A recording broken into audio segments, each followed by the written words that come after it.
Do I want to do this? Yeah, why not?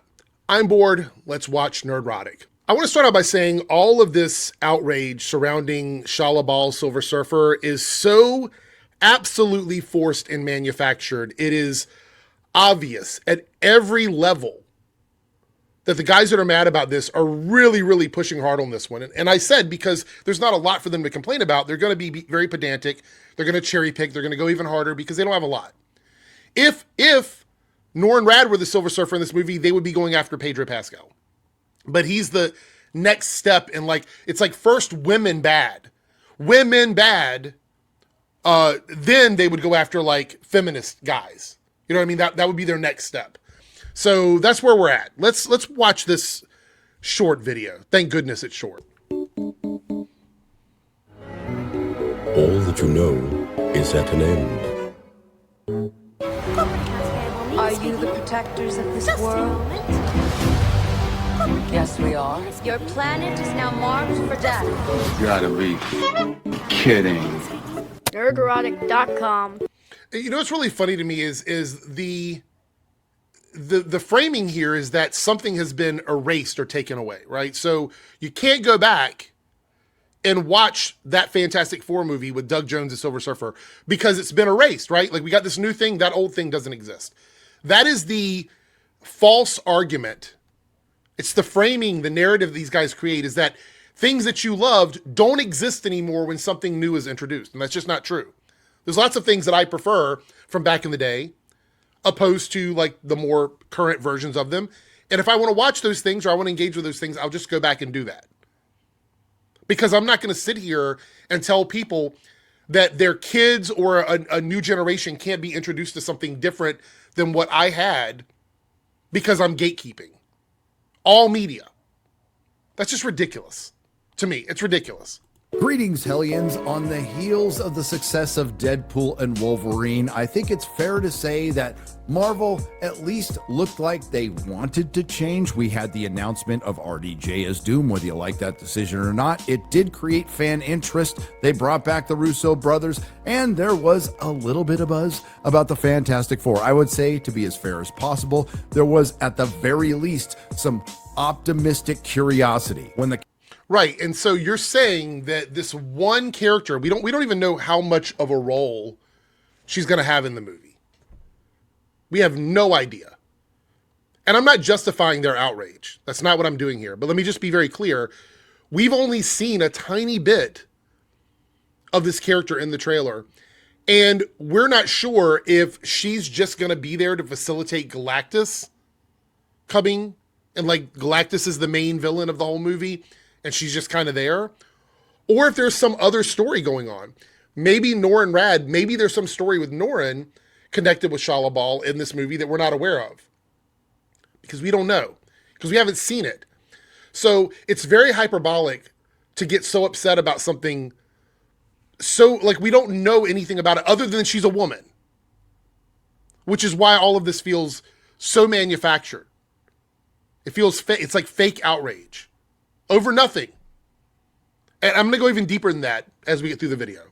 Cast was announced. It ranged from pretty damn good, with Vanessa Kirby as the Invisible Woman, Joseph Quinn as the Human Torch, Ebon Moss-Bachrach as the Thing, and Ralph Ineson as Galactus, to the tolerable but inexplicable Pedro Pascal, who's cast in absolutely everything, as the smartest man in the Marvel Universe, Reed Richards, to the unquestionable awful choice of gender swapping the Silver Surfer played by Julia Garner.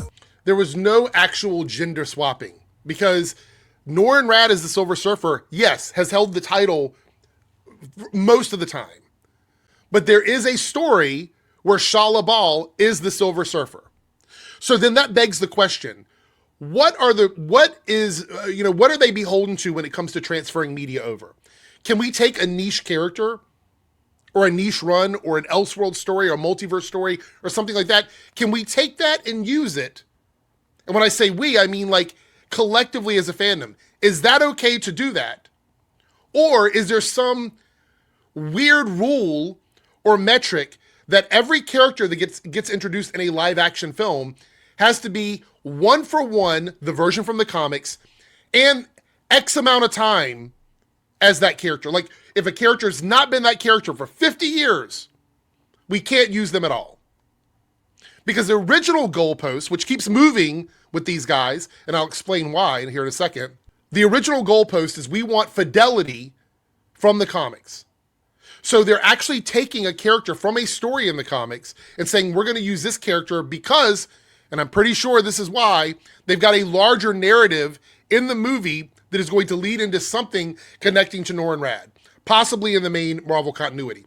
But that would require me, as a human being, to understand that they are telling a story and I should wait until the story comes out before I get mad because the story isn't what I want it to be. Because we're not judging this. I want to be very clear here. We're not judging this based on the quality of the movie. We're not judging this based on the quality of Julia Garner in this role. We're not judging this based on any level of quality whatsoever. Let's be very clear here. They are mad that a woman is playing a woman from the comics. Julia Garner is playing Shala Bal in a story from the comics where she was Silver Surfer. And that's what they're mad about. That is as black and white as it gets. Let's continue. And full disclosure, that's a deal breaker for me. You're taking the Silver Surfer, one of my all-time favorite characters, from one of my all-time favorite comic book runs, the Fantastic Four. As a lifelong comic book fan, I see this as a slap in the face, and I know Disney Marvel doesn't really. But it's not a slap in the face. That is you projecting your feelings onto your viewer, your impressionable minion viewers. It's not a slap in the face. I like the Shala Bal Silver Surfer. I am a lifelong comic book fan. You and I have probably been reading comics pretty much our entire lives. I don't see it as a slap in the face. First and foremost, because I understand that I need to see this movie first before I can decide if it's good or bad. But you have to play to your base. This screams of desperation. Every day, every single day, you guys sound more and more desperate. And you do so because it's obvious why you're picking on the things you're picking on. It's very clear here. We know next to nothing about this story. And the trailer looked good. The movie looks like it's going to be a good movie. It's much better than some of the other trailers we've gotten from Marvel. But you have to make money. You have to create outrage. And this is how you do it. Let's continue. Give a shit.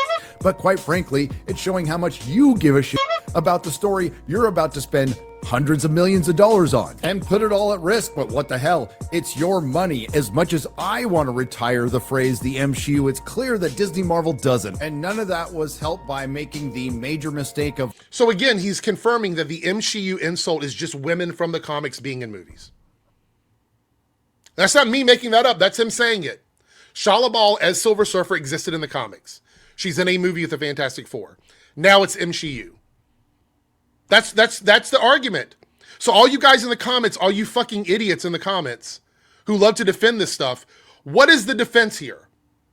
That she wasn't Silver Surfer long enough for them to use her? That's a completely different goalpost. I don't care if she was Silver Surfer for one issue. The point is, it happened in the comics. So you can't argue that her being in the movie is gender swapping Nor and Rad. She's not a female Nor and Rad. She's a character from the comics where there was a run, I think it was like half a dozen issues, where she was Silver Surfer. She is not a gender swap Nor and Rad, no matter how much they want to tell you that. That's the narrative they're trying to paint. Of letting your adult pretenders open their pie holes, and we learn that the Fantastic Four First Steps makes politically charged MCU changes to characters. We've already talked about this. That is false. That is a false framing and a lie. That is a lie. When Vanessa Kirby said that, she said that she wanted to include all of the best elements of every version of Sue Storm because she didn't want the general public to look at the character like a doormat. She wanted the character to feel more three-dimensional. She wanted the essence of Sue Storm to be present in her version of the character. This headline, you guys keep showing this fucking headline and not showing the actual quote that Vanessa Kirby made. This is the third video I've seen from these guys where you're not showing the actual quote that she made. Centered on gender politics and masculinity. But how the hell would I know or anyone know if the female Silver Surfer was going to look good or work or not? And how the hell would we know if the Invisible Woman was actually going to be a decent character or devolved into just another Disney Marvel? How do we know that the only two women present in this movie, the only two women are being held at a level of scrutiny that you are not holding for the other guys? Because you're not even talking about Pedro Pascal, someone that you have gone hard on. So the two characters you were talking about in this iteration right now in this video is Shala Bal and Sue Storm. They're the only two. The only ones. It doesn't get any more sexist than that. It doesn't get any more sexist. Let's be clear. That's exactly what this is. Marvel Girl Boss, because we haven't seen anything until now. Because a full Fantastic Four trailer is dropped today, and well, I've got a little good news and a lot of bad news. But let's start with the good. I love the look of the thing. We finally got one that looks like Kirby's, including the eyebrow. Okay.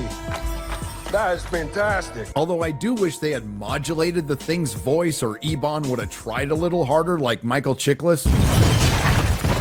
No, Pick. It's clobbering time.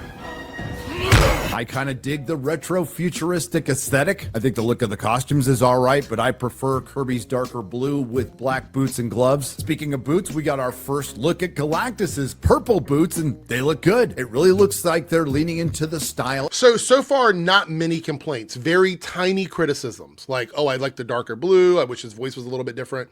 So far, just very tiny criticisms.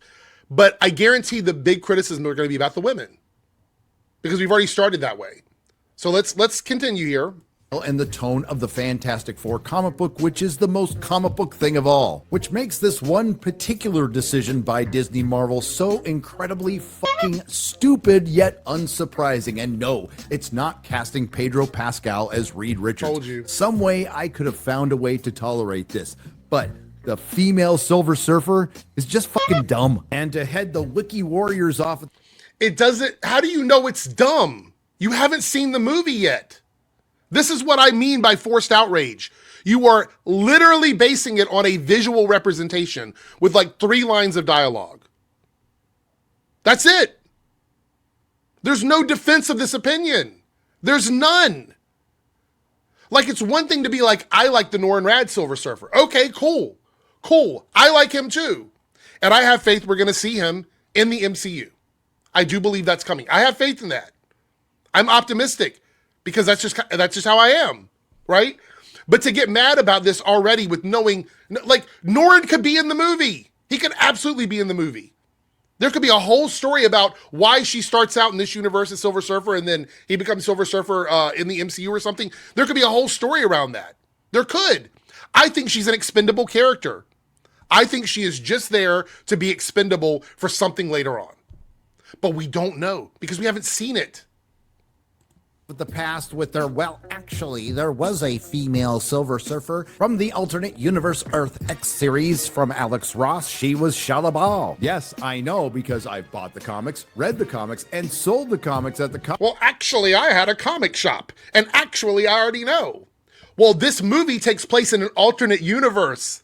This Fantastic Four is not from the MCU continuity. It's from a different timeline, which is why it makes sense that that version of Silver Surfer would be in this movie and that the other version of Silver Surfer would be in the MCU. But you have to keep the outrage going. You have to keep all of that happening, right? comic shop I own, but thank you, Wiki Warrior. You would also know that she is insignificant compared to the real Silver Surfer, Norrin Rad. Now you... Which is why she's in a movie in a universe that is probably going to get destroyed during an incursion event. There's no context from you. There's none. There's none. You can't even say, well, I could be wrong because this could be going on. And that's how you know this is a grift. That is a big red flag. Because there is no leeway for him to be wrong about any of this. He is presenting himself as like, I am a comic book fan, lifelong comic book fan. I owned a comic shop. I own this comic book. He's doing all that to make it seem like he is some sort of undisputed expert on all of this. That is part of the issue with the fandom of his too, is that they all feel like everything he says is right because of these factors. Like there's not hundreds or thousands of people who are more knowledge than he is about comic books. But he has a YouTube channel with a bunch of subscribers. So everything he says to them matters. That's what it is. It's a cult of personality is what it is. You could have brought in the female Silver Surfer later, but you definitely bring the first family back to Marvel in First Steps, which is a stupid name. With It's First Steps because they're having a child, Franklin, and he's going to take his first steps. That's the point of the name. But that requires like actual media literacy, which you don't really have. You act like you do, but you don't. Either you don't have it, or you do, and you're just lying to the... This is the thing with snake oil salesmen. You never know. He could be lying about all this to you guys. Let's continue. the real Silver Surfer first. I mean, it's a no-brainer decision, except for Kevin Feige and Disney Marvel. Why would you bring him into a universe that is going to get destroyed and then lose him? Why would they do that? What sense does that make in any story? We're going to bring in Norrin Radd as Silver Surfer. We're going to take the Fantastic Four. They're going to jump over to the main continuity, and that version of Silver Surfer is going to get killed off in that universe. So then you guys could complain about that. There's no winning. There's absolutely no winning with you guys. Marvel. And now that we've actually seen her and heard her, it's worse. Are you the protectors of this world? Your planet is now marked for death.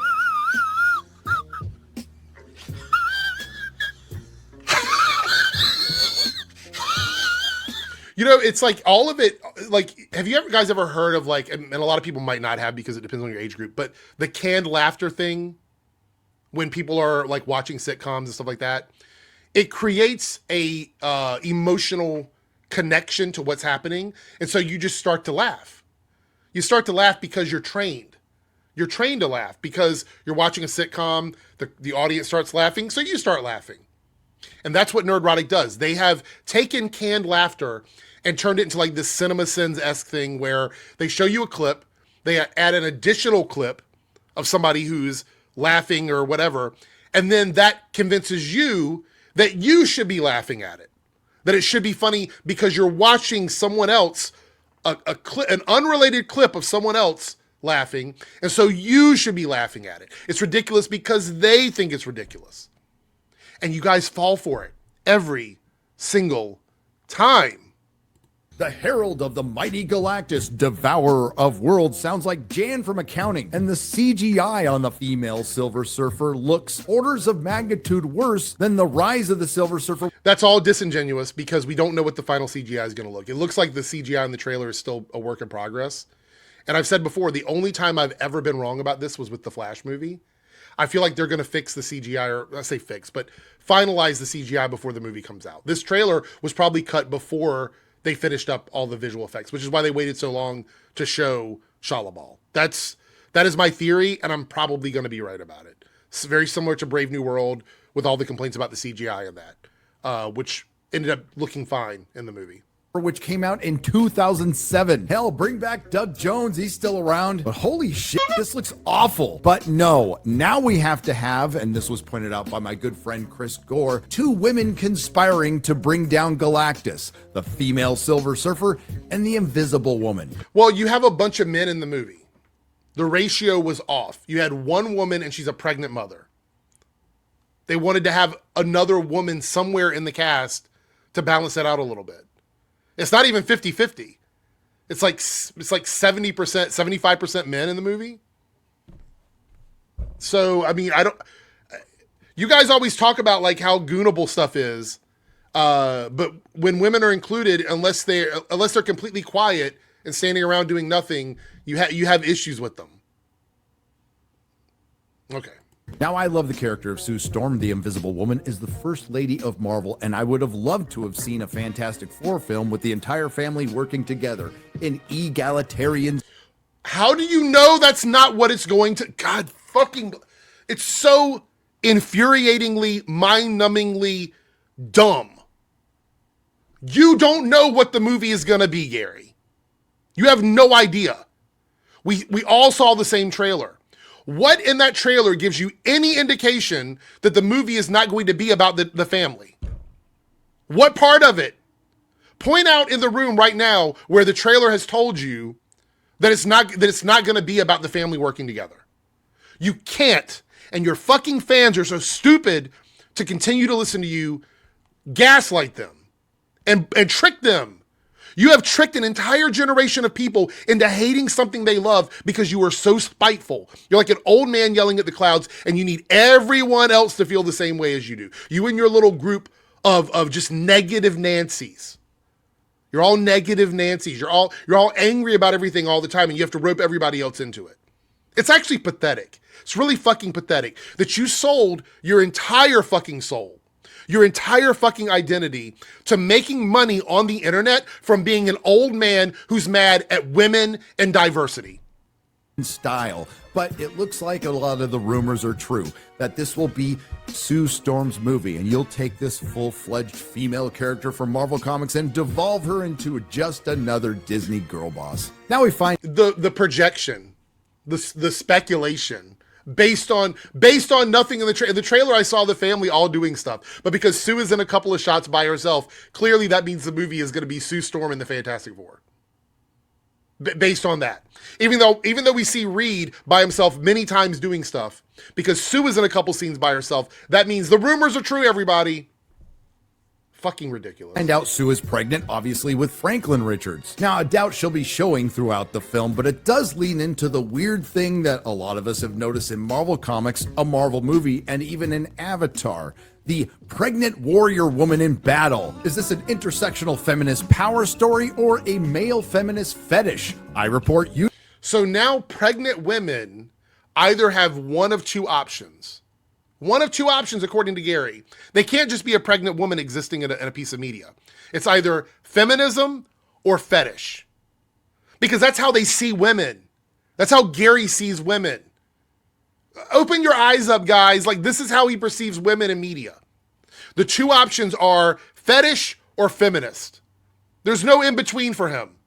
She can't just be pregnant in the movie, giving birth to one of the most iconic characters in Marvel. That can't be the case. There has to be some mysterious ulterior motive behind it. It's a grown man. It's a 50-plus-year-old man. I just want you guys to be aware of that. You decide. Suffice this to say, I don't have a lot of high hopes for this movie, not that I did before. Honestly, if you're going to introduce the Fantastic Four, do it with some lower level villains. Don't start with Galactus. But if you... We know there's a lower level character in the movie. We already know that because I did more than 5 minutes of research. I'm not trying to farm outrage here. We know that. We know there's another character in the movie. Okay? Also, if they didn't put Galactus in this, you would be crying they didn't use Galactus. Again, there's no winning with these guys. There's no winning with them. You are going to start with adapting arguably, oh hell, there's no argument about it. These are the three greatest comic books ever written or drawn. Fantastic Four, 48, 49, and 50. The Coming of Galactus. You at least do it right. And of course, Disney Marvel can't. And it's not that they're incapable, it's that they're unwilling. Right, so that's the new thing with them. Now it's they're purposely making slop, which is one of the words you're going to hear them use a lot more often now, right? Because the goalpost keeps moving. So now it's not that they're incapable of doing it or that DEI is causing them to do it. They're doing it because they want to, and they want to create slop. They want to spend a bunch of money, according to these guys, a bunch of money on movies full of stuff that nobody wants to see. That is just a false narrative. It's not true. They have no proof of it. It's all speculation, brain rot, tinfoil hat theory bullshit. They can't get their head out of the ass of agenda. And the fact that they won't even take the time to take the gender swap female Silver Surfer and make her look good is just horrible. What does he mean by look good? Sexualize her? So women don't have bodies like this? Is that what it is? And I know a lot of you out there are saying, oh, they could have done this, that, and the other. Look at other iterations of it. Yeah, they could have, but they chose this. There's nothing wrong with this. And we don't even know if this is going to be the final version. I still feel like there's going to be more tweaks to this design before the movie comes out. I personally believe there will be. I could be wrong, but I choose to be optimistic because I don't want to be an old man yelling at the clouds. I don't want people looking back at my content and going, this guy was mad about everything. I want him to look back at what I'm doing and saying, this guy understood the assignment and he was speaking out against bullshit like this. That's what I want. That's what I want people to think. And that I enjoy the content that I'm making because I genuinely love a lot of this stuff. These guys can't say the same. They got like 5,000 issues of F&T where they're just complaining about women and diversity. and hilarious. I mean, look at her as she's announcing that she's coming to help destroy Earth. She's smiling. But whatever goodwill Disney Marvel had after Deadpool and Wolverine, it has obviously been squandered by so many things, but this certainly doesn't help. And it looks like the Fantastic Four will be the third highest grossing film in the month of July, and the future of the superhero film is looking grim. Again, they don't actually want superhero media to go away. I know they keep telling you guys that. But the fact that these kinds of videos exist now, where it's like moving the goalpost, like let's move it further and further and further. With these videos existing in the state they exist in and the pedantic way they're going after stuff, it tells me that they are struggling. I've already talked about this. A lot of the channels in the mid-range that are doing this kind of content are seeing diminishing returns. There's a lot of diminishing returns. And it's good. Like, I don't know how far this will, affect like Nerdrotic and Critical Drinker and Geeks and Gamers and stuff. I don't know what the end result is, but I do know the fact that they're making videos like this tell me that they are absolutely concerned. They don't want this stuff to go away. Several times they've talked about how it'll take 10 years before things start changing or whatever. It seems like they're setting that up. They're setting that standard up. You guys who watch their content, I know you're going to go down in the comments and defend them. At this point, it's just the same yappity yap stuff over and over and over again. But this is just sexism. It's literally just sexism. That's all it is.